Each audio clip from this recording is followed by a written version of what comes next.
नमस्ते। अक्सर हम सुनते हैं कि डॉक्टर ने किसी को टिनिडाज़ोल दवा लेने की सलाह दी है, पर यह है क्या? इसे लेने का सही तरीका क्या है? और सबसे ज़रूरी, इसके साथ क्या-क्या सावधानियां बरतनी हैं?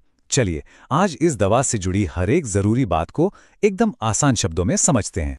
तो सबसे पहले ये बड़ा सवाल, आखिर ये टेनिडाज़ोल है क्या? और इसे लेते वक्त ऐसी कौन सी एक चीज है जिसे बिल्कुल बिल्कुल ही अवॉइड करना है? एक ऐसी चीज जिसका ध्यान ना रखा तो ये दवा खतरनाक भी साबित हो सकती है। इसका जवाब जानना बेहद जरूरी है और आगे इस पर हम विस्तार से बात करेंगे। तो शुरू करते हैं इसके बेसिक से। आखिर ये टिनिडाज़ोल है क्या चीज? देखिए, ये एक तरह की एंटीबायोटिक दवा है। डॉक्टर इसे कुछ खास किस्म के इन्फेक्शन से लड़ने के लिए देते हैं। चलिए, अब देखते हैं कि ये कौन-कौन से इन्फेक्शंस हैं। ये दवा मोटा मोटा 3 तरह के पैरासाइट्स यानी परजीवियों से होने वाले इन्फेक्शन का इलाज करती है। इसमें से पहले 2 हैं अमीबियासिस और जियार्डियासिस। ये आंतों के इन्फेक्शन है जिनके कारण पेट दर्द या दस्त जैसी दिक्कत होती है। और तीसरा है ट्राइकोमनियासिस, जो कि एक यौन संचारित संक्रमण है। टिनिडाज़ोल का काम सीधा इन्हीं परजीवियों पर हमला करना और उन्हें खत्म करना है। अच्छा, अब आते हैं एक बहुत बहुत ही जरूरी सवाल पर। ऐसे कौन से लोग हैं जिन्हें ये दवा बिल्कुल नहीं लेनी चाहिए? क्योंकि कुछ हालातों में ये दवा फायदे से ज्यादा नुकसान कर सकती है। इसलिए ये जानकारी होना बहुत अहम है। तो देखिए, इससे किन लोगों को बचना चाहिए? सबसे पहला, अगर किसी को इस दवा से या इससे मिलती-जुलती किसी और दवा से एलर्जी है। दूसरा, गर्भावस्था और स्तनपान के दौरान इसे लेने से मना किया जाता है, क्योंकि इसका असर बच्चे पर पड़ सकता है। तीसरा, अगर किसी को पहले से नर्वस सिस्टम मतलब दिमाग या नसों से जुड़ी कोई बीमारी है। और आखिर में, अगर किसी को ब्लड डिस्क्रेशिया की हिस्ट्री है, यानी खून की कोशिकाओं से जुड़ा कोई पुराना डिसऑर्डर, तो उन्हें भी ये दवा नहीं लेनी चाहिए। अब देखिए, हर दवा की तरह टिनिडाज़ोल के भी कुछ साइड इफ़ेक्ट्स हो सकते हैं, लेकिन अच्छी बात यह है कि इनमें से ज़्यादातर गंभीर नहीं होते।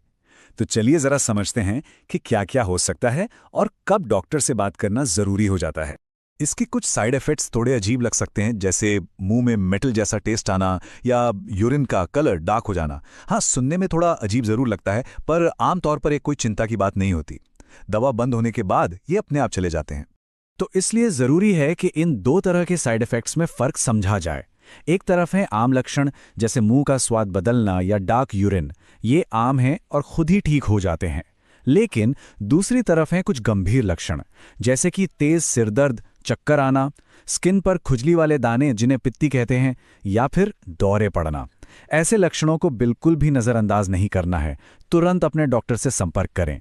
चलिए, अब हम उन 5 जरूरी नियमों पर बात करेंगे जो इस दवा के सुरक्षित और असरदार इस्तेमाल के लिए बहुत जरूरी हैं।